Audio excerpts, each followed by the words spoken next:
मित्रों, क्या आपके परिवार में आए दिन झगड़े होते रहते हैं? अगर आपके परिवार में कलह का सिलसिला बंद नहीं होगा तो क्या होगा?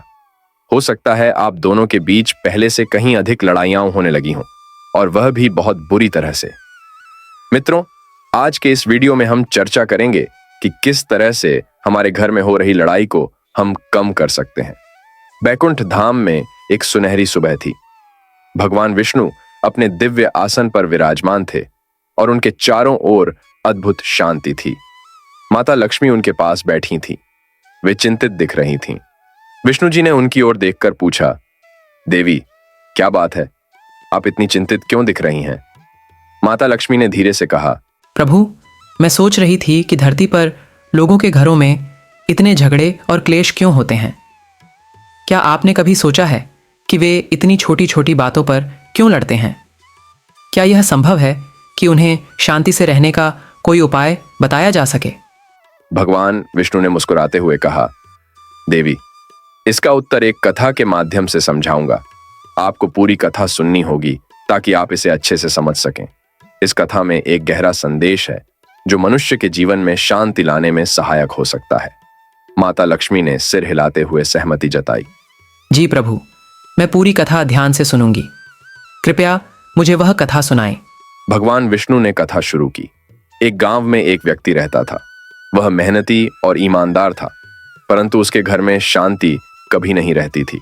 रोज किसी न किसी बात पर उस व्यक्ति और उसकी पत्नी में झगड़ा होता रहता था। एक दिन उस व्यक्ति ने ठान लिया कि वह गांव के प्रसिद्ध साधु महाराज के पास जाएगा और अपनी समस्या का समाधान पूछेगा।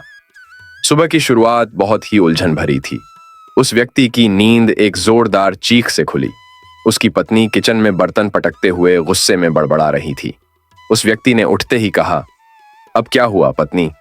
सुबह सुबह इतनी चिल्लाहट क्यों? उसकी पत्नी ने तमतमाते हुए उत्तर दिया, तुम्हें याद है, मैंने तुम्हें कल बाजार से सब्जी लाने को कहा था। तुम सब्जी लाना भूल गए और अब हमारे पास आज के खाने के लिए कुछ भी नहीं है।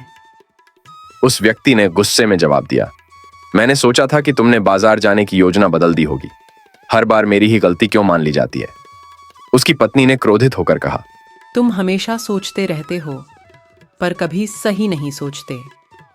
अगर मैं न कहूं तो घर का काम कभी ठीक से नहीं होगा। उस व्यक्ति ने भी तर्क किया, तुम्हें हर बार मुझे ही दोष देना आता है। कभी खुद भी सोचो कि तुम्हारी भी कोई गलती हो सकती है। मैं अकेला सब कुछ नहीं कर सकता। गांव में हर कोई जानता था कि उस व्यक्ति और उसकी पत्नी के घर में रोज झगड़ा होता है। एक दिन गांव के चौपाल पर कुछ लोग बैठकर इस बारे में चर्चा कर रहे थे। उस व्यक्ति और उसकी पत्नी फिर से लड़ रहे हैं। एक बुजुर्ग ने कहा, हर दिन वही कहानी, कोई समाधान क्यों नहीं ढूंढते? दूसरे व्यक्ति ने कहा, सही कहते हो, इन दोनों को साधु महाराज के पास जाना चाहिए, वही कुछ समाधान बता सकते हैं। यह सुनकर उस व्यक्ति ने तय किया कि वह अगले ही दिन साधु महाराज के पास जाएगा। अगले दिन सुबह सुबह वह व्यक्ति साधु महाराज के आश्रम पहुंचा। साधु महाराज ने उसे देखकर मुस्कुराते हुए पूछा, कहो बेटा, क्या समस्या है? उस व्यक्ति ने अपनी सारी परेशानियां बताईं। उसने कहा, महाराज, हमारे घर में रोज झगड़े होते हैं। छोटी छोटी बातों पर भी हम एक दूसरे से लड़ते रहते हैं। मेरी पत्नी हमेशा मुझ पर दोष आरोपण करती है और हम दोनों एक दूसरे को समझ नहीं पाते। क्या आप हमें कोई उपाय बता सकते हैं जिससे हमारे घर में शांति और सुकून लौट सके?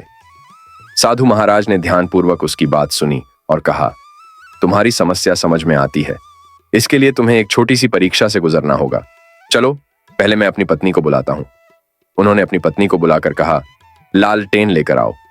यह सुनकर वह व्यक्ति चौंक गया। उसने सोचा, यह दिन का समय है और ये साधु लालटेन क्यों मंगवा रहे हैं? ये तो पागल लगते हैं। साधु महाराज की पत्नी लालटेन लेकर आई और साधु ने बिना कुछ कहे उसे एक तरफ रख दिया। फिर साधु महाराज ने अपनी पत्नी से कहा, कुछ मीठा लेकर आओ। इस बार उसकी पत्नी कुछ नमकीन लेकर आई। उस व्यक्ति की हैरानी और बढ़ गई।